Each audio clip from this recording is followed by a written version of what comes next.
Belaïli pour le corner, bien frappé au deuxième poteau, la reprise de Pierre Lesmelou.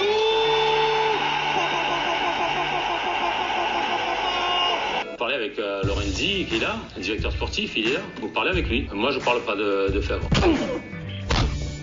Une touche, hein, ça part où ça part. Hein. La première, j'ai blessé un spectateur, et la deuxième, elle est rentrée. C'est tout. C'est tout. Gendouzi l'application, le drapeau, Gendouzi la frappe, l'arrêt de Bizot, et le coup de passe devant Kietis Milik de Lilian Brassier. C'est bon d'aimer le Stade brestois. Brestoise, est-ce qu'on n'a pas marre de cette saison ?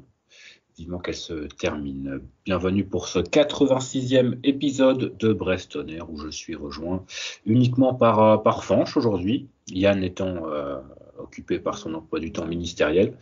Mais plaisir de te retrouver, Fanch. Plaisir partagé. Bonjour à tous les gens qui ont encore le courage de nous écouter parler de cette saison donc en podcast. Tu as raison, hein. C'est vivement que ça se termine, mais en espérant quand même que ça se termine bien. Et encore, on va en discuter. Que ça se termine du bon côté de la ligne. Pour l'instant, on est du bon côté de la ligne. Pour combien de temps, on ne sait pas. Mais c'est vrai que ça fait un petit moment, je crois, un mois et demi qu'on n'a pas été relégable. Ouais, c'est dire si ça avance très très vite en bas, que ce soit de notre côté ou du côté des adversaires. Mais nous, on va discuter de ce qui s'est passé dans le dernier mois et demi de compétition. Généralement, donc on dit plein de choses. Et dans les semaines suivantes, tout ce qu'on dit devient faux. Donc, ouais, ça tombe bien. Aujourd'hui, on a plein de choses négatives à dire. Donc, il y a peut-être moyen que sur cette fin de saison, ça lâche les chevaux, quoi. Ouais, et si jamais ça commence à gagner, promis, on ne dit plus rien jusqu'à la fin. Exactement.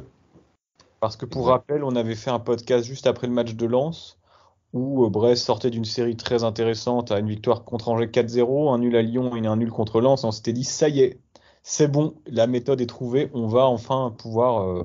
Et tu m'avais même demandé si je croyais au maintien, et j'avais même dit oui. Enfin, pas entièrement non. C'est fou. Et après, on en prend 3. Dès que tu deviens optimiste, oh là là, ça, ouais. Non, les étoiles se désalignent. Ça ne fonctionne plus. Parce qu'après, on a fait 4 défaites en 5 matchs, donc voilà, c'était... Voilà, bravo à nous. Et oui, à l'époque, jadis, Éric Roy était toujours invaincu en Ligue 1 depuis 4000 et quelques jours. C'est ça. Depuis, c'est plus les victoires qui sont absentes plutôt que les points. 4 défaites, un nul contre 3 et une victoire contre Strasbourg. Finalement, ça prend des points et ça ne perd pas contre les adversaires directs, ce qui est quand même un bon point, on va dire, un point nécessaire si on veut se maintenir dans ces matchs à 6 points. Je dirais même que c'est presque ce qui va compter sur la fin de saison. On a encore Auxerre, Ajaccio à jouer. C'est des matchs qui seront déterminants. Tu les gagnes, tu vas te donner le droit, je pense, de poursuivre l'aventure en Ligue 1. En revanche, tu les perds, ça peut s'annoncer très compliqué. Même si, nous, on s'est donné le droit de perdre une rencontre, une confrontation directe en ayant aujourd'hui 3 points d'avance déjà sur Ajaccio et un petit point sur Auxerre. Donc, on est quand même en meilleure position que ces équipes-là. Pour autant, c'est pas glorieux. La ligne de flottaison est juste limite là. Non, c'est ce qu'on se disait avant de démarrer. Si on se maintient, je pense pas qu'on l'aura mérité. C'est tout simplement qu'il y aura 4 équipes qui l'auront encore moins mérité que nous. Ce qui est absolument dramatique d'un point de vue général, d'un point de vue niveau du championnat. En bas, c'est vraiment inquiétant et Brest fait partie de ces équipes très inquiétantes. Oui, c'est vrai que quand tu parles de mérite, si on doit se remémorer des matchs cette année qui nous ont fait vibrer, des matchs dans lesquels on a été vraiment une équipe intéressante à voir jouer, au cours desquels on est sorti fier du stade par exemple ou de la télé. Il y en a vraiment pas beaucoup finalement, des matchs qui nous ont marqué cette année. Je regarde un petit peu le classement de l'année dernière pour comparer à la J28. Donc là on a 24 points. Si on avait été donc fait moins bien que Saint-Etienne l'année dernière qui déjà à la même époque avait 26 points. Le 17e avait 27 points. Donc, le dominateur commun, c'est Malik Camara. Oui, effectivement. Je vais pas balancer. Hein.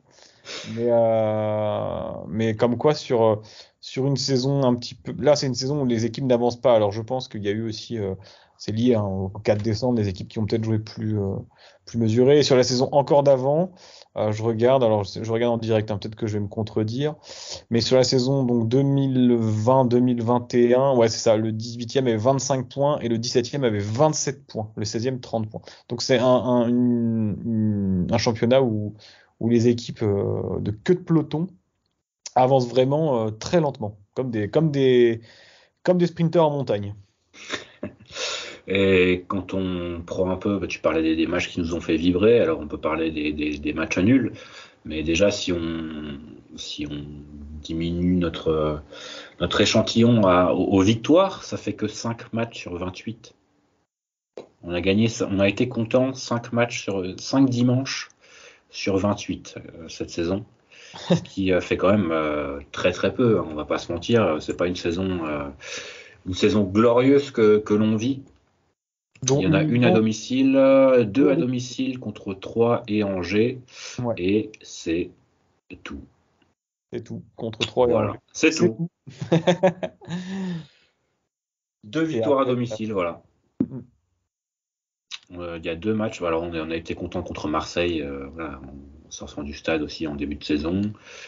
Contre Paris, alors moi j'y étais pas, mais j'imagine que c'était quand même une soirée sympa à vivre au stade. C'était bien, honnêtement, c'était bien, que ce soit dans les tribunes, que ce soit même sur le terrain.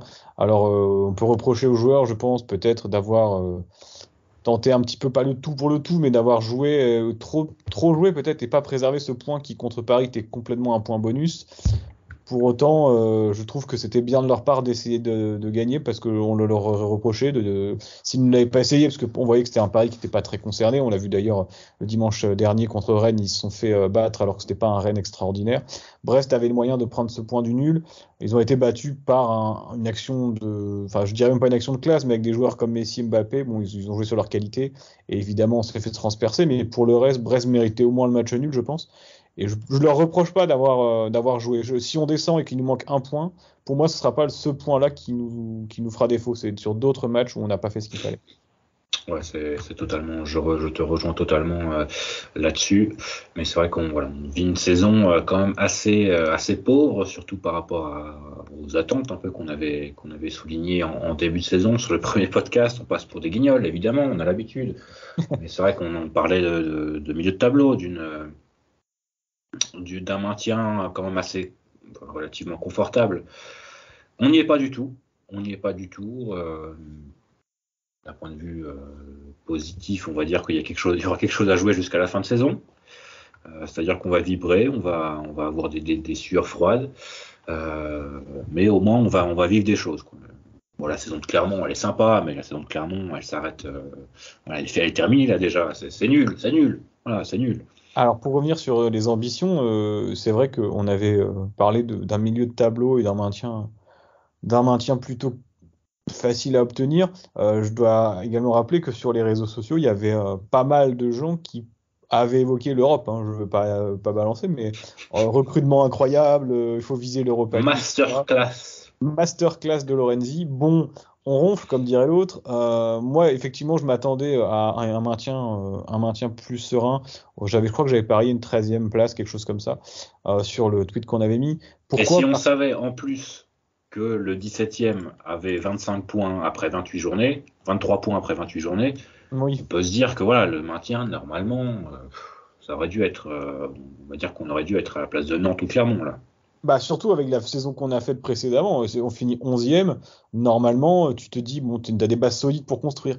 Et finalement, pour moi, la marche et le virage qui a été complètement loupé, c'est le virage de l'été dernier, entre un recrutement qui est pas au niveau, parce que finalement, quand on fera le bilan, les nombres de joueurs recrutés l'été dernier qui sont des titulaires dans cette équipe et qui apportent véritablement quelque chose à l'équipe, il y en a très peu. Achraf Dari. Ok, moi je pense qu'il ne vaut, c'est pas mieux qu'un Brendan Chardonnay, clairement. À mon sens, je vois pas pourquoi il est titulaire ces derniers temps et qu'est-ce qu'il fait de plus que Chardonnay, ou même un RL quelque part. Hein. Alors Yann n'est pas là, je peux le dire. Des joueurs qui ne jouent pas, Karamoko Dembélé par exemple, Taïri Carconte qui a été recruté. Vous allez me dire que c'est parce qu'il est jeune et qu'il a le temps, certes, mais là, il n'était même pas convoqué sur la dernière match contre 3. Il y a Pierre Lesmelou, évidemment, qui est un joueur de Ligue 1 indiscutablement, mais qui, selon moi, aurait dû apporter plus. Et après, sur le recrutement, les joueurs nous marquent tellement que je les ai oubliés. Tu vois, donc voilà. Même cet hiver. Même cet hiver, oui. Loco qui arrive pour être latéral gauche, on s'est dit enfin un latéral gauche, enfin un gars lorsqu'il sera à gauche en position offensive va pouvoir mettre un centre. Et non, parce qu'il joue jamais. Loïc Rémy, il est venu pour la réathlétisation, donc il doit être à Quer-en-Pire ou je sais pas où, parce que là c'est pas possible de venir en maison de retraite comme ça. Après, qu'est-ce qu'ils nous ont ramené Albert Ellis. J'invoque le 5e amendement et je ne veux pas parler. Non mais Albert Ellis, soyons sérieux un instant. Albert Ellis, il y a deux personnes qui ont vu qu'il avait des qualités et malheureusement elles travaillent toutes les deux au Stade Brestois. C'est con. C'est pas de chance. Alors, et d'autant plus con que tu as mis une option d'achat à 5 millions d'euros si tu te maintiens. Alors visiblement il y aurait une clause de nombre de minutes jouées pour qu'elle soit activée. J'espère et j'ose croire qu'on n'est pas suffisamment con pour avoir fait ça. Non, pour ne pas avoir fait ça surtout. Pour ne pas avoir fait ça. Mais sinon, c'est dramatique parce que on se posera peut-être la question tout à l'heure, ou je sais pas si on peut ouvrir le débat maintenant, il faut se maintenir. Oui, évidemment que Brest doit se maintenir en Ligue 1. Brest doit se maintenir en Ligue 1 pour continuer à progresser, parce qu'il a un projet de stade qui, je pense, tomberait peut-être à l'eau sans cette Ligue 1, sans l'argent de la Ligue 1. Et on sait très bien, quand on tombe en Ligue 2, tu remontes pas l'année d'après la fleur au fusil. On a vu comment ça a été compliqué lorsqu'on est redescendu en 2013 avec les années Dupont. Il a fallu attendre que Furlan arrive avec toute sa méthode. Même Furlan a mis 3 ans à monter. Son logiciel. Le logiciel, bien sûr, le big logiciel sur les big matchs. Mais c'est extrêmement compliqué. Mais se maintenir, pourquoi faire pour refaire une saison comme ça l'année prochaine? Il n'y aura plus que 18 clubs, donc forcément avec un niveau qui sera un petit peu supérieur. Le 16e sera en barrage. Bon, si c'est pour revivre la même chose et gagner que 2 matchs à domicile en battant 3, en marquant 2 pénaltys, commence à être un peu fatigué, quoi. Ce serait bien de tenter des choses. Je vois Reims, je vois Lorient, je vois Montpellier, je vois Toulouse, je vois Clermont. Pour moi, c'est pas des équipes qui ont beaucoup plus de raisons d'être supérieures à Brest, et pourtant, elles nous écrasent très facilement cette année, quoi. Mais d'un côté, il y a une certaine justice dans cette Ligue 1 de voir des équipes qui travaillent bien être un peu mieux classées que Brest actuellement, et les équipes qui sont dans le dur. Auxerre qui a quand même viré son entraîneur qui l'avait fait monter, Troyes qui est également a changé d'entraîneur. Ajaccio, c'est un peu plus compliqué, j'imagine, parce que je pense que l'effectif de base est à sa place, à la 19e place, mais est encore dans la course. Déjà, ils sont montés l'année dernière en étant très très faibles offensivement avec une défense solide. Ouais, c'est ça. C'est compliqué.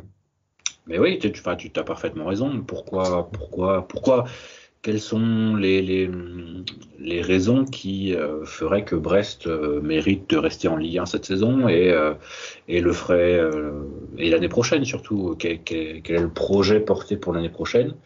On se demande vraiment en fait qu'est-ce qui a été fait. Le fait que les dernières recrues arrivent pour la majorité le 31 janvier, c'est quand même assez inquiétant, d'autant que par exemple si on prend l'exemple du latéral gauche, le latéral gauche donc Bradley Loco a remplacé est parti 3 ou 4 semaines avant. Donc normalement il y avait du temps pour le remplacer. J'imagine que Ronen il n'a pas demandé la veille de vouloir partir, donc ça veut dire que le départ du Ronen est presque préparé, aurait dû presque être préparé. Donc voilà, c'est un tout. On peut parler de l'entraîneur aussi, qui a mis quand même 1 mois et demi pour arriver, et qui est peut-être le moins fautif de cette fin de cette saison, on va dire, puisque même si les statistiques ne parlent pas pour lui, il est quand même arrivé dans une situation assez critique, et c'est le pompier de service, quoi. C'est jamais facile d'arriver en pompier de service, surtout quand on n'a pas entraîné depuis 10 ans. Et on se retrouve dans une situation où on avait l'impression que Brest progressait depuis année après année, et on a l'impression d'avoir fait 2 pas en arrière. Alors je rebondis sur ce que tu dis sur les statistiques et sur Éric Roy. Effectivement, le journal L'Équipe a donc publié une interview du coach brestois. C'était dans le journal de samedi dernier, donc samedi, la date c'est le 18 mars, dans lequel Éric Roy s'exprime, hein, pas vraiment sur le Stade brestois d'ailleurs, mais plus sur son retour sur un banc et sur ses expériences passées, sur la manière dont il a passé son diplôme, pourquoi est-ce qu'il a été un peu pas placardisé, mais pourquoi est-ce qu'on l'avait oublié, et il était plutôt maintenant connu comme soit directeur sportif, soit consultant, sur la suite d'ailleurs aussi de sa carrière. Et il y a un petit chiffre, hein, c'est la moyenne de points obtenus par Éric Roy et comparée à celle obtenue par Der Zakarian, et j'étais un petit peu surpris parce que curieusement, Éric Roy fait moins bien que Der Zakarian, qui lui avait obtenu 1,27 points en 15 rencontres, et Éric Roy lui est à 1 point par match, avec 2 victoires, 5 nuls et 4 défaites en 11 journées. Bon, on en a parlé un petit peu ensemble avec Quentin avant de commencer le podcast. Qu'est-ce qu'on en déduit? Est-ce que Éric Roy est un mauvais entraîneur et fait moins bien que Der Zakarian? Je ne pense pas. À mon sens, si on a des résultats qui sont ceux-là avec Roy, identiques avec le trio Grougy, Bourgis, Lachuer, les mêmes avec Der Zakarian, et même si on remonte à Dalloglio, un peu la même chose, c'est que le souci ne vient pas de l'entraîneur, à mon avis. C'est ce qu'on retrouve par exemple dans une équipe comme le Paris Saint-Germain. Toute proportion gardée, quand on change d'entraîneur constamment et que les mots restent les mêmes, ça vient sûrement pas des entraîneurs. Donc à un moment donné, il faut se poser la question des joueurs, quels sont leurs manques. Ce qui est frustrant dans cette équipe, c'est que certaines semaines, on voit que c'est possible, et puis la semaine suivante, on passe juste de tout à rien, et c'est ça qui est très très frustrant. Ils nous montrent qu'ils peuvent le faire, et une semaine après, ils peuvent plus le faire. On arrive fin mars, on ne sait toujours pas quel Stade brestois on va voir le week-end. Est-ce qu'on va voir un Stade brestois engagé qui se montre comme tous les samedis à 21h, contre Marseille, Paris? Là, il y a du monde, à domicile, à Francis-Leblay. Par contre, à Troyes, à Montpellier, à Lille, là, ça se cache. Sauf à la 80e minute où il faut commencer à se bagarrer. Et là, ça commence à se bagarrer. Il y a du monde pour aller sur l'arbitre, sur les joueurs adverses, mais à un moment donné, mettez cette hargne pour récupérer le ballon, mettez cette hargne dans les duels. Là, évidemment, les équipes adverses, elles te marchent dessus, donc elles te respectent pas. T'es la petite salope de la Ligue 1, faut le dire. Voilà, on est la petite salope de la Ligue 1. Mais tout le monde nous marche dessus. Il y a des mecs en face là, à Lille, ils balancent des ballons sur le terrain, mais ils ont raison. Ils ont raison, tu fais ce que tu veux contre Brest, tu te balades. Donc à un moment donné, tu utilises toutes les méthodes pour gagner, et même si tu n'as pas besoin de ça, tu les utilises parce que tu sais qu'en face, il n'y aura rien. D'ailleurs, les ballons contre Lille, le lendemain, tout le monde l'avait oublié et puis personne n'en parlait. Ça n'a fait aucun bruit, rien du tout. Et je te rejoins sur le fait que Brest est extrêmement irrégulier et qu'on voit, notamment contre les adversaires qui sont des adversaires de haut de tableau, parce que Brest a pris 1 point contre Marseille à domicile, qui est 2e, 1 point contre Lens à domicile, qui est 3e. On a fait un match contre Monaco où on perd d'1 but, mais c'était pas ridicule. On fait nul contre Lille, on va faire un nul à Lyon. Donc contre des équipes qui sont censées être des grosses cylindrées, on est plutôt bon. Après, à l'extérieur, même si on a été gagné à Strasbourg, on va pas non plus cracher dans la soupe. On a été gagné à Angers et on a battu 3, certes, mais contre Ajaccio à domicile. Je pense au match à Auxerre où on perd des points complètement. Alors quand je parlais de points perdus bêtement contre le PSG, alors les 2 points perdus à Auxerre, là par contre, si on descend et que c'est Auxerre qui se maintient, ils sont gratinés ceux-là. Il y aura des comptes à rendre. Je me rappelle que j'ai été à Nantes cette année, comme tous les ans depuis qu'on est monté en Ligue 1, et comme tous les ans depuis qu'on est monté en Ligue 1, je suis sorti de la Beaujoire avec 3 buts dans la gueule et absolument aucune espèce de sentiment de me dire on a bien joué, on a perdu, mais non, on a perdu parce qu'on s'est fait rouler dessus. Brest, je crois, alors la statistique exacte m'échappe, mais c'est Nicolas Blanzat, je crois, qui a sorti sur Twitter le nombre de fois où Brest a ouvert le score et où Brest a finalement soit fait match nul, soit perdu. C'est absolument colossal. Combien de fois on a ouvert le score et puis après on a laissé l'adversaire revenir, puis l'adversaire a marqué un 2e but. C'est le cas à Lille, c'est le cas contre Troyes. On peut en parler de ces matchs-là où on a été vraiment dans l'attitude, je dirais pas en dessous de tout, parce que je pense que les joueurs c'est vraiment pas des mauvais gars. Je pense qu'ils ont envie bien faire, mais je ressens pas cette cohésion comme on pouvait la sentir, et c'est pas toi qui va me démentir, je pense, à l'époque de la Ligue 2 avec Furlan, ce qu'ils appelaient la Team Pirate, et bon, on perdait 1-0, on savait qu'on allait revenir, c'est pas grave, on a pris un but, bah tant pis. Dès là, il y avait, on se souvient de la première saison de Furlan, même avec Neil Maupay. Bien sûr. Combien de matchs on a soit égalisé, soit gagné dans les 5-10 dernières minutes. Et là, c'est d'autant plus frustrant que face à des grosses équipes, tu arrives à produire quelque chose, parce que c'est les mêmes joueurs qui sont à domicile, c'est les mêmes joueurs qui sont alignés contre Marseille au mois d'août que les joueurs qui sont alignés à Montpellier 6 mois plus tard, ou alignés, je ne sais pas, face à Lorient. Et pour autant, tu vois pas du tout les mêmes visages, il n'y a pas de cohérence sur le long terme dans le jeu. Si tu me demandes comment on joue Brest cette année, à part te répondre mal, je sais pas. Tactiquement, je ne sais pas. On a le ballon derrière, Brassier a le ballon, attention, ça peut partir dans tous les sens, boum, ça part, et puis advienne que pourra. Alors, je pense que le maintien, s'il maintien il doit y avoir, passera par deux joueurs que on a identifiés d'ailleurs tous les deux, et que je pense qu'on n'est pas les seuls à avoir identifié. C'est Franck Honora et Romain Del Castillo. Si ces deux joueurs sont au top de leur forme physique, si ces deux joueurs ne sont pas blessés jusqu'à la fin de saison, alors on pourra y croire. Parce que Romain Del Castillo, c'est un joueur de foot, clairement. C'est un très bon joueur de foot. Il a quelque chose. Il est décisif en plus de ça, notamment par ses passes.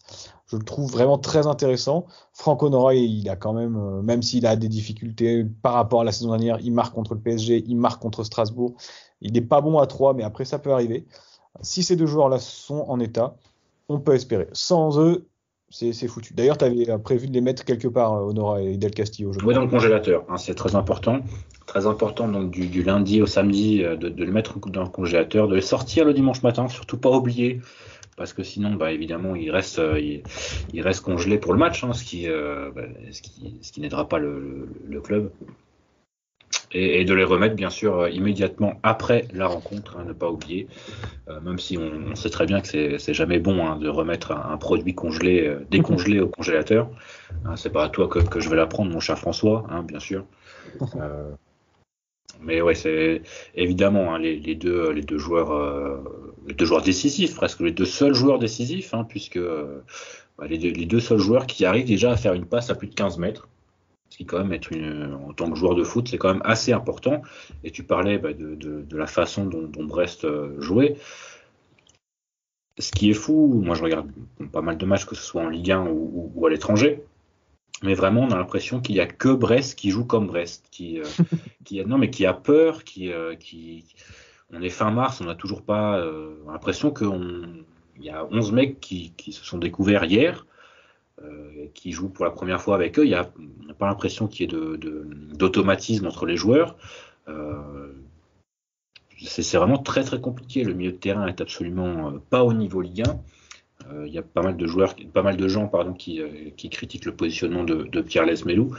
En fait, je suis assez d'accord avec ça, puisque Pierre Lesmelou en point de base, ce serait bien si à la limite on jouait au foot.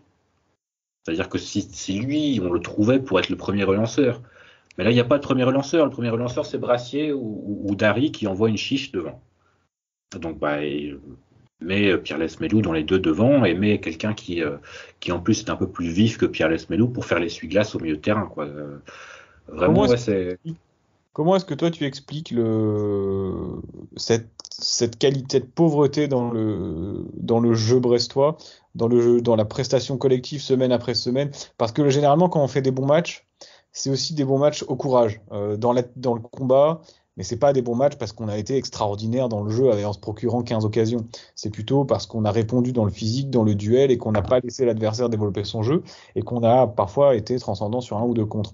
Comment t'expliques, donc tu as parlé du positionnement de Pierre Lesmelou notamment, mais est-ce que c'est parce qu'il y a un nombre d'entraînements par semaine qui est quand même relativement famélique? On a dit cette semaine, je crois, c'est 4 entraînements pour une équipe professionnelle. Semaine de trêve, avec 4 joueurs internationaux. Ouais, mais d'accord, mais on n'a pas 14 joueurs qui partent en sélection nationale. C'est peut-être justement l'occasion de travailler, peut-être travailler différemment, mais de travailler. 4 séances, c'est pas Emmanuel Macron s'il voit ça, aïe aïe aïe.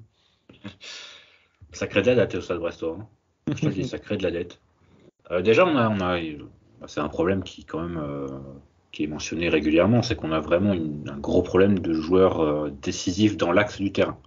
Sur la colonne vertébrale, t'as pas, notamment au milieu de terrain, mais je suis désolé. Alors, Haris, Belkebla, Magnetti, joueurs, on va dire, soldats. Mais joueurs soldats, c'est pas à ces postes-là, il faut un peu plus de joueurs de foot, quoi, pour garder le ballon, pour essayer d'orienter un peu tout ça. Et là, les seules possibilités, on va dire, c'est de créer du danger, c'est d'aller sur les côtés. T'es d'accord avec moi, je pense? Oui. Et après, les deux meilleurs joueurs, de toute façon, sont sur les côtés. Donc autant donner ton ballon sur les côtés et essayer de centrer. Hein. Généralement, c'est plutôt des centres avec Honora Del Castillo qui font la différence. Mais ouais, est-ce que tu vois, alors Belkebla a failli contre Strasbourg, est-ce que tu vois avant le match, tu te dis aujourd'hui Belkebla ou Magnetti vont marquer? Non, quand Magnetti tire avant qu'il ne frappe, on se dit non, fais pas ça. Belkebla a mis un beau but, c'est con, contre Strasbourg. Mais effectivement, c'est des joueurs qu'on avait déjà en Ligue 2. Et moi, je les respecte énormément, ces deux joueurs, Belkebla et Magnetti, parce que je pense qu'ils font partie de. Ils représentent un peu l'âme aussi du Stade Brestois. Et je pense que malgré le niveau technique de ces deux joueurs, qui, sans leur faire offense, n'est pas celui de la Ligue 1, en tout cas pas suffisant pour être de bons joueurs de Ligue 1, je pense que dans une équipe qui tourne en Ligue 1, ils peuvent avoir leur place, joueurs de complément. Et il y a des joueurs en Ligue 1 qui sont dans des équipes qui sont mieux classées, qui sont certainement pas meilleurs qu'eux. Ouais, tout à fait. Par contre, il faut des mecs à côté qui ont un autre profil. C'est ça, des gars qui... Même en Ligue 2, on se disait que Magnetti et Belkebla, c'était la même chose. C'est ça, ouais, exactement. C'est des gars qui les tireraient un petit peu vers le haut. Et déjà, t'en mets que un des deux sur le terrain en même temps, à mon sens. Tu peux pas te mettre 20% de ton équipe en étant Belkebla et Magnetti. Et on a souvent vu dans différentes équipes, même des équipes parfois de très haut niveau, qui gagnaient des Ligues des Champions, des joueurs, par exemple en charnière centrale, qui étaient un petit peu plus faibles, mais à côté d'eux, ils avaient un gars tellement fort, tellement taulier, que le niveau de jeu haussait forcément. Et sur une saison ou deux, ils surperformaient, ils étaient des joueurs tout à fait corrects. Nous, il y a des lacunes au terrain, le recrutement, on a parlé d'Ibrahima Diallo qui est parti, ça va bientôt faire une décennie, hein. Il a toujours pas vraiment été remplacé. Ça fait 2 ans qu'on joue sans latéral gauche. Alors, tu l'as dit tout à l'heure, et tu as tout à fait raison, je pense que tu as dit quelque chose d'extrêmement juste. Si on descend en Ligue 2... On est la salope de la Ligue 1 Non, aussi, mais si on descend en Ligue 2, mais on pourra s'en prendre qu'à nous-mêmes. Ça sera de la faute de personne d'autre, à part la faute du Stade Brestois. Il n'y aura pas eu d'injustice, ce ne sera pas l'arbitrage, ce ne sera pas le manque de bol, ce ne sera pas le Covid, ce ne sera pas ce que tu veux. Ce ne sera pas parce que les autres ont surperformé non plus. Les autres équipes n'ont pas surperformé non plus, donc ce ne sera pas de la faute des autres équipes non plus. Non, les autres équipes n'avancent pas. On a tout pour ne pas descendre, et on va peut-être faire l'exploit de descendre. Si on descend, on descend. Hein. C'est l'histoire d'un club, c'est l'histoire du Stade Brestois. Je pense que si c'est pas cette année, ce sera l'année prochaine ou dans 2 ans, j'en sais rien. On voit bien que de toute façon, puisqu'on n'a pas vraiment de projet, j'aimerais bien qu'on m'explique le projet. J'aimerais bien que moi on m'explique, sur le long terme, sur le moyen terme, même sur le court terme si vous voulez.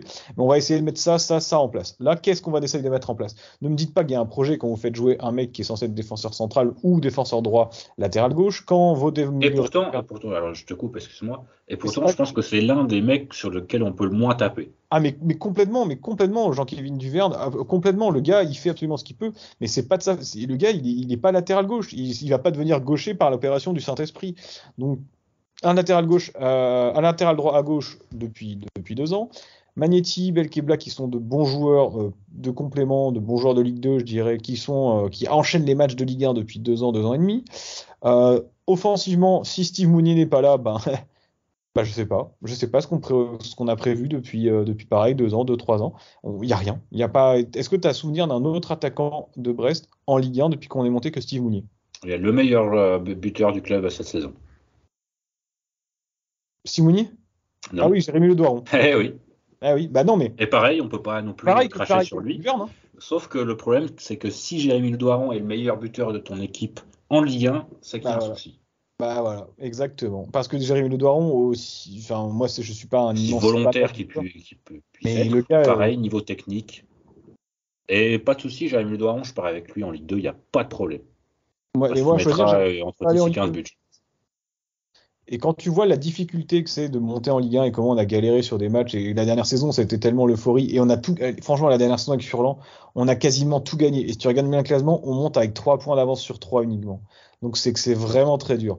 Et là, on est en train de, je dis pas qu'on va tout gâcher parce qu'aussi bien on va se maintenir et puis l'année prochaine, on va faire une belle saison, même si j'en doute, à part comme Lorient cette année qui a changé par rapport à l'année dernière, mais franchement, tu te tires des balles dans le pied, c'est franchement fatigant de voir que quasiment toutes les autres équipes, à part Angers, travaillent mieux que toi. Parce que derrière nous, c'est Troyes qui est un club qui est monté après nous, Auxerre et Ajaccio qui sont des promus et surtout Ajaccio, avec un tout petit budget et ils ont 3 points de retard sur nous, alors que nous, on était 11e de Ligue 1 l'année dernière.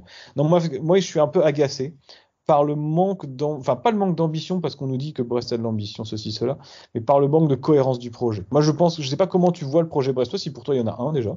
Il n'y a pas trop de communication. Ah oui, non mais ça...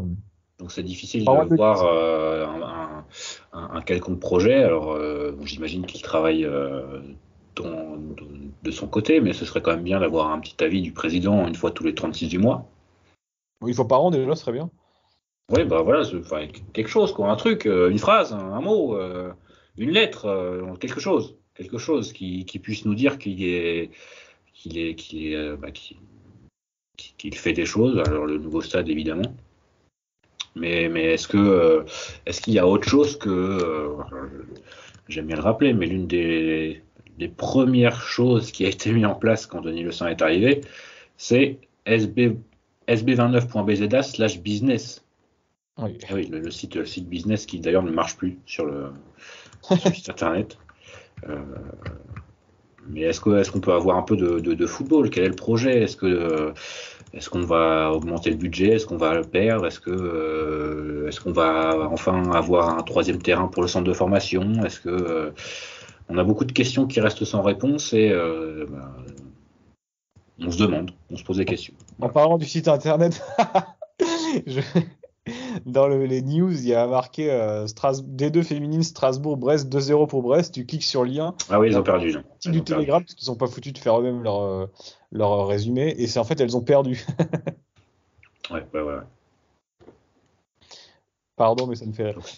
C'est un tout en fait. C'est un tout. On a l'impression que les bases ne sont pas solides. Le centre de formation est très bon dans les résultats, mais au niveau de la réserve, ça ne suit pas puisque la réserve est actuellement relégable avec une pléthore de joueurs recrutés cet été, qui visiblement ne sont pas très très bons. D'ailleurs, n'hésitez pas à soutenir l'opération des Ultras brestois qui vous appelle à venir soutenir la réserve samedi contre Lannion, si je dis pas de bêtises, à Ménespol. Donc c'est-à-dire le match est à 18h pour le maintien de la Nationale 3 dans son championnat. On n'a pas l'impression non plus qu'il y ait de véritables cellules de recrutement quand on voit le recrutement de cet hiver et surtout de cet été aussi, de cet hiver, de l'été précédent. Ibrahima Diallo toujours pas remplacé, comme on l'a dit. Il y avait quand même des manques assez criants au milieu de terrain. On a recruté Madi Camara qui est un magnétique, Belkebla un peu plus avec le ballon, mais pas non plus dingue. Même si belle percée contre 3, il faut le dire. Avec un zinzin complètement fou, troyen qui arrive et qui les coupe. Hein. Merci à toi. C'est un peu leur Christophe Herrel contre Auxerre, ça. Parce que, franchement, ils avaient les 3 points dans la besace. Et je pense que là, je pense qu'ils vont vraiment s'en vouloir. Ouais, je sais pas, surtout dans la situation dans laquelle ils sont, ce qui est encore pire que Brest. Et c'est l'un des points, on va dire, des espoirs. Brest a joué pas mal de gros sur cette deuxième partie de saison. Et il lui reste un calendrier un peu plus abordable, en tout cas sur le papier. Et notamment, alors, outre les adversaires, il y a la situation des adversaires et des matchs. De la place des matchs dans le calendrier des adversaires, puisqu'on parle de Toulouse qui joue 4 jours plus tard sa demi-finale de Coupe de France, Toulouse qui n'a plus rien à jouer en championnat. Tout a joué en Coupe de France, hein. Ce serait quand même dommage de rater l'opportunité d'aller au Stade de France. Nice, tu me l'as dit tout à l'heure avant de démarrer, qui vient à Brest entre ces 2 matchs de Coupe d'Europe. Oui. Et on peut aussi mentionner Clermont, par exemple, qui à la journée 36 n'aura sûrement plus rien à jouer. J'ai également autre chose à mentionner, c'est le FC Nantes. Le FC Nantes qui vient à Brest le 30 avril. Et je crois que si Nantes se qualifie et bat Lyon, je vérifie ça, en finale de Coupe de France, je crois que la finale est ce week-end-là justement, c'est le 29 avril. Donc théoriquement, le match serait décalé. Et on peut imaginer que si Nantes est en finale et remporte la Coupe, bon, derrière, ça va être un peu la fête. C'est le Slibar FC, quoi. Voilà, c'est exactement ça. Et juste pour revenir un dernier point avant qu'on parle de la suite du calendrier, si on va sur le site du Stade Brestois, dans Actualité, il y a 6 actus, et sur les 6 actus, il y a une qui parle de foot. C'est absolument dingue. Il y a un truc boutique, un truc marée rouge, un truc forum de l'emploi, une interview d'une fille qui fait la baie des anges, je ne sais quoi, et un autre truc forum de l'emploi. Donc je me demande si dans ce club, on aime le football et le football sert à quelque chose. Est-ce que c'est pas le football au service du business? Tu as eu raison de demander. Je me demande. C'est une vraie bonne question. Donc ouais, calendrier, clairement calendrier. Je cite les matchs à la rigueur très rapidement. Donc ça va être Toulouse. Tu me dis, alors on va faire un petit jeu. Tu me dis 1 point, 3 points, 0 points. Brest-Toulouse, prochain match. 3 points. Ouf. Alors 3 points parce que justement Toulouse en slip, normalement. Tout à fait. Mais Toulouse, bonne équipe. Oui, bonne équipe. Gros point à Toulouse d'ailleurs. Reims-Brest. 0 punto. Le week-end de Paris-Roubaix pour ceux qui s'intéressent. Brest-Nice. D'ailleurs, Toulouse Tour des Flandres. Donc, Brest-Nice, 1 point. Ok, donc ça ferait plus 4. Brest contre les gros à domicile. Très important le dimanche 23 avril à 15h. 0-0. À François Côte. Contexte difficile, on le sait. Oui, moi je vois très bien le Stade Brestois perdre à Ajaccio. C'est totalement Stade Brestois Spirit. Ensuite, le 30 avril, Brest-Nantes. J'aimerais bien 3, mais Nantes, généralement, ça marche pas, et donc ce sera 0. Ouais. Lorient-Brest, match au moustoir. Alors je pense que si Lorientais pouvait nous enterrer, il s'en priverait pas. Est-ce qu'il y aura des supporters brestois à Lorient? A priori, oui, il ne devrait pas y avoir de problème. Alors 1 point. Okay. D'après ce que j'ai entendu, il y a d'ailleurs une mobilisation qui, pour l'instant, est assez forte. Brest-Auxerre. Oh là là, le 14 mai, Brest-Auxerre. Oh là, on va vibrer. Hein. D'ailleurs, on finit avec 4 sur les 4 derniers matchs, 3 matchs à domicile, mais les 2 derniers étant très compliqués. Brest-Auxerre puis Brest-Clermont, vaudra mieux prendre 6 points. On va prendre 6 points. D'accord, parce qu'après, il restera déplacement à Marseille, 0 punto. Et 1 point contre Rennes. Après, ça va dépendre aussi si Rennes a quelque chose à jouer. C'est ça. Donc, clairement, honnêtement, même moi qui suis pessimiste de chez Pessimiste, le représentant du pessimisme FC, c'est la dernière fois, dans le dernier podcast, tu étais optimiste en pensant que le maintien était en bonne voie. Et voilà. Non, mais quand je vois le calendrier, je me dis le destin est venu te rappeler à ses obligations. Tu vois, il n'y a pas à part le match à Marseille, il n'y a rien qui est et même encore, on a gagné l'année dernière là-bas, mais c'est un exploit. Mais à part le match à Marseille, il n'y a rien qui me paraît injouable. Il y a Reims qui me paraît très compliqué, mais t'as pas, je sais pas, un déplacement au Parc, un déplacement à Lyon, un déplacement à Lens, des matchs qui pourraient te dire bon là, ça va être très très dur. Tu peux prendre des points partout en fait. Ouais, tu peux. Mais on l'a pas fait, donc j'ai pas de raison qu'on le fasse non plus. Tu peux. Tu peux. Tu penses que le Brest va se maintenir cette année, toi?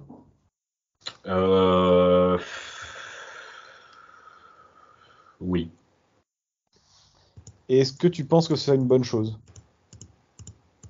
En fait, c'est difficile quand même, même que ce soit en tant que supporter ou pas, de souhaiter vraiment la relégation de ton club. Bon, c'est quand même plus agréable de jouer contre des Paris, des Marseille qu'aller à où est-ce qu'on peut aller? À Metz, à Valenciennes, à Sochaux, à Rodez, à Pau. Ça fait pas rêver. Queville, Rouen, Métropole. Par exemple, Bien sûr. On a été une fois, c'était suffisant. On ne veut plus retourner à Niort, on ne veut plus retourner. Incroyable. On espère, oui, évidemment, mais on espère aussi que tout le monde se regarde dans le miroir et que tout le monde se remette en question. Parce que c'est quand même une saison qui doit te faire réfléchir sur la situation du club, sur le projet du club, sur l'avenir du club. Évidemment accéléré au niveau du nouveau stade, puisque alors, bizarrement, moi j'étais en vacances en Autriche, et quand tu fais des nouveaux stades, donc des stades assez récents, ça te donne encore plus envie d'avoir un nouveau stade, tellement l'acoustique, tellement le confort dans le stade, et Dieu sait que le confort dans un stade, moi je m'en tape assez fortement. Mais l'acoustique, le fait de pouvoir d'avoir des buvettes un peu partout, d'avoir que ce soit tout soit plus efficace, tout soit une machine beaucoup plus rodée, ça te donne envie vraiment d'avoir un nouveau stade. Alors malheureusement, ce sera, même s'il arrive, ce sera pas la semaine prochaine, clairement. Mais ouais, il faut vraiment que cette saison soit une sorte d'électrochoc pour que tout le monde retrouve un peu ses esprits et reparte dans une direction qui était très intéressante jusqu'à cette saison.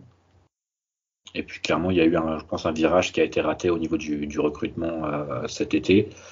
Et pas que, parce qu'il y a aussi quelques joueurs qui ne sont pas au niveau et qui ne sont pas au niveau auquel ils étaient l'année dernière. Et malheureusement, je pense que ça va aussi donner envie à quelques-uns de s'en aller. Et je pense notamment aux gardiens, même si je pense pas que ce soit le type de personnes qui souhaitent, qui demandent à partir, on va dire. Mais j'imagine que ça doit être chiant d'être gardien au Stade Brestois actuellement. Et heureusement qu'il est là, parce que si on a parlé d'Honora et Del Castillo comme joueurs qui seraient déterminants pour le maintien, je pense que également Marco Bizotte, si on venait à se maintenir, on va lui devoir une fière chandelle, même si effectivement je vois certains dire qu'il est quand même très irrégulier, que le but contre 3 il peut l'arrêter, etc. C'est oublier que juste avant il en sort un, que peu de gardiens sortent, je pense, et qu'il a réussi à lui à Strasbourg à gagner des points quasiment à lui tout seul aussi cette année. Donc moi, si l'année prochaine il demande à se barrer, qu'est-ce que vous voulez que je vous dise? Oui, barre-toi, évidemment, fuis loin et va loin. Reviens pour dire au revoir et repars, quoi. Ouais, voilà. De toute façon, les au revoir dans ce club, oui, on n'a pas le droit. Mais on pense Gaëtan Bello, Gaëtan Charbonnier, on pense à vous tous. Bien sûr, tous les autres, Mathias Autrel, toute la clique. Je suis d'accord avec toi, c'est un petit peu, je vais prendre une métaphore un peu scolaire, c'est un petit peu comme le Stade Brestois, si on arrive à se maintenir, c'est un peu l'élève qui a passé une classe l'année dernière et qui l'année d'après fait n'importe quoi, était à la limite du redoublement. Et on dit, bon, mon petit gars, si tu veux pas redoubler l'année prochaine, t'as intérêt de changer les choses et plutôt sérieusement. Et si le gars il change pas les choses, et de toute façon, le coup près, il tombe tout le temps. Donc voilà. Après, l'idée, c'est pas non plus de critiquer absolument tout pour critiquer, hein. Il y a des choses qui ont été bien faites par le passé. On a eu aussi des moments en Ligue 1 ces dernières saisons où on a pris du plaisir.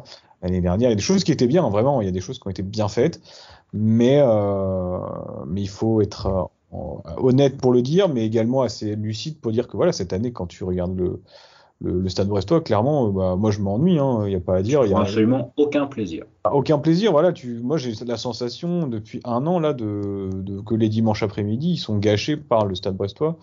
Donc ça m'est arrivé de zapper une mi-temps et de regarder plus tard parce que de toute façon le match était plié à la mi-temps, ou même ça m'est arrivé une fois ou deux cet hiver là de même pas aller au stade parce qu'il n'y avait pas la motivation, il n'y avait pas l'envie. Donc évidemment je regardais le match à la télé, pourtant je suis abonné, hein, mais j'avais ma place. Mais pour aller au stade, pour moi, il faut qu'il y ait quelque chose. On peut perdre des matchs, et je le dirai tout le temps, il n'y a aucun problème de perdre des matchs. On a perdu contre Paris, c'était un super match. On a perdu des matchs contre Valenciennes, fut un temps, en prenant 5, c'était un super souvenir, parce il y avait une ambiance, il y avait un projet de club, un projet de groupe, il y avait une équipe, qui avait perdu ce jour-là, mais c'est ainsi, le foot, on a le droit de perdre. Mais il y a des manières de le perdre. Et même quand on gagne, c'est pas fou, quoi. Quand tu gagnes contre 3, c'est 2 pénaux. Tu gagnes à Strasbourg, tu te fais chier tout le match. Voilà. Après, vous allez me dire, faut savoir ce que vous voulez. Vous voulez vous maintenir, vous voulez du beau jeu. Non, moi, je veux que Brest se maintienne, mais que Brest propose quelque chose sur la durée. Et ça, pour l'instant, on l'a pas. Voilà. Donc, et on parle de nous on n'a pas vraiment d'émotion quand on regarde le Stade Brestois. Mais même les joueurs, je pense. Même les joueurs, ça doit pas être plaisant pour eux. Il n'y a pas d'émotion dans ce qu'ils proposent. Personne n'est content de ce que, même les joueurs, je pense qu'ils savent qu'ils proposent pas du très beau football, parce qu'il n'y a pas de passion, il n'y a pas d'émotion dans le jeu. Voilà, ça joue petit bras, ça joue pas vraiment au foot, ça balance. Je pense qu'un Romain Del Castillo, c'est pas du tout la façon dans laquelle l'équipe dans laquelle il aimerait évoluer. Hein. Si on lui avait proposé ce projet-là il y a 2 ans quand il est arrivé, écoute Romain, on va te recruter, mais tu vas pas trop toucher la balle. On a des défenseurs centraux, leur point fort c'est de balancer des ballons, donc voilà. Faudra être là au second ballon. Voilà, tu auras peut-être un latéral gauche, mais qui est pas trop gaucher, donc il faudra que tu fasses attention. Il faudra lui mettre les ballons sur son pied droit. Je pense que Romain Del Castillo, non merci, je vais rester sur le banc à Rennes, quoi. Donc vraiment, même les joueurs, ça doit pas être plaisant de jouer pour le Stade Brestois cette année. Je suis tout à fait d'accord, et le fait que tu prennes l'exemple de Del Castillo, c'est assez amusant parce que j'ai vu l'autre jour, ça fait 2-3 jours, une vidéo qui remettait en fait, c'est une vidéo qui portait sur Camavinga et son match contre le PSG quand il avait 16 ans. Et quand ils avaient battu le PSG, où il avait fait une grosse perf, et en fait, Del Castillo joue ce match et marque le but de la victoire, de la tête d'ailleurs, sur une passe de Camavinga. Et je me dis, mais en fait, Del Castillo, il y a 4 ans, il jouait ce genre de match avec Rennes. Qu'est-ce qu'il a fait de mal dans sa carrière? Qu'est-ce qu'il a fait pour être condamné à jouer chez nous maintenant, quoi? J'ai vraiment de la peine. Et encore, j'ai de la peine pour lui. Je me dis, Honora, quand on dit il a fait la gueule pour partir, mais en même temps, il faut le comprendre. Le mec, ça fait 3 ans qu'il est là. Il a vu de nombre de ballons arriver de la défense par-dessus sa tête depuis des semaines et des semaines. Où je pense qu'au bout d'un moment, une carrière de footballeur, elle est courte. Tu as le droit de vouloir autre chose aussi, quoi. Donc c'est compliqué. Et je pense que le public est très gentil, hein. Le public à Brest est très sympa. Il y a juste eu alors c'est le dernier match à domicile avant Paris. Rappelle-moi. Monaco. Est-ce que t'étais là contre Monaco, ouais. Oui, il y a eu. Alors que actuellement le Bénin de Steve Mounier qui est titulaire, non, qui n'est pas titulaire, Steve Mounier visiblement, qui n'est pas titulaire, est en train de perdre contre le Rwanda. Il y avait eu des sifflets, il y avait eu d'ailleurs une réaction que je trouvais un petit peu stupide de la tribune avec mouiller le maillot, avec des invectives et tout. Je trouve ça pas bien. Mais pour autant, je trouve qu'il y a quand même un soutien encore actuellement qui est quand même très fort pour une équipe qui ne propose rien. Et je pense que pour s'en sortir, il faudra que ça reste comme ça. Ouais. Ouais, surtout il y avait des joueurs qui avaient été pris en grippe plus que d'autres. Alors que je pense que tout le monde est dans le même bateau, que ce soit positivement ou négativement. Alors évidemment, il y a des joueurs qui performent mieux que d'autres, mais c'est pas non plus, ça ne mérite pas d'être plus souligné qu'un autre, quoi. Vraiment, il n'y a pas vraiment un joueur pour rattraper l'autre dans cette équipe et dans ce qu'on voit tous les week-ends. Donc on espère que l'idée, c'est quand même pas de scander le nom d'un joueur parce qu'il a fait un bon match alors qu'il va en faire 3 mauvais les 3 prochaines semaines, quoi. Donc voilà, c'est tout un processus compliqué que l'on vit actuellement. C'était mieux quand on avait démarré le podcast. Quand on avait démarré le podcast, c'est vrai qu'on était sur la dynamique de la montée, on se faisait vraiment plaisir. Et là, c'est un petit peu plus dur parce que le foot, ça reste quand même normalement un divertissement, ça reste un spectacle.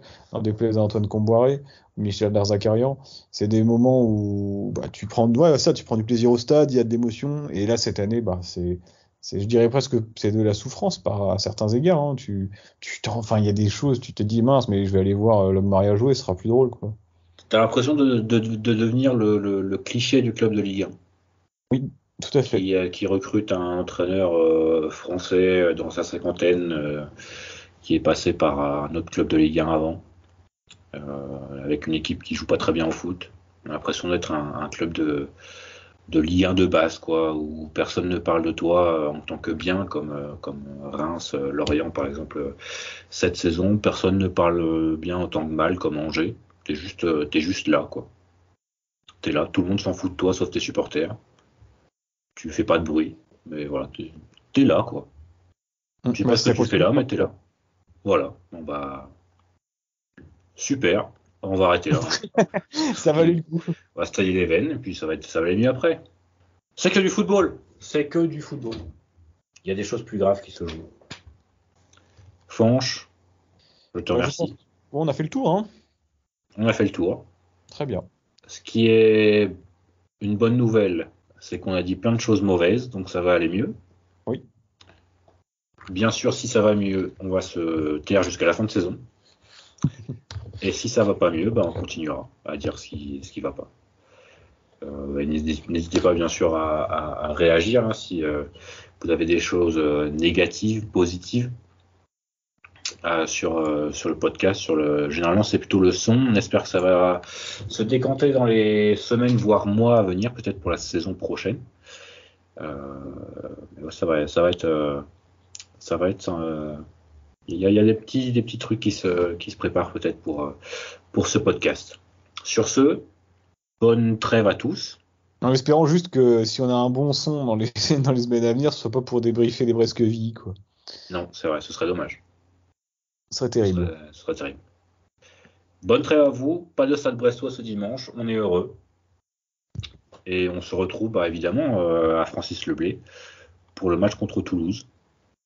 N'est-ce pas, Fanch? Et aux autres, bonne trêve. Et malgré tout, quand même, allez Brest, parce qu'on reste Brestois. Tout à fait. Allez, Brest.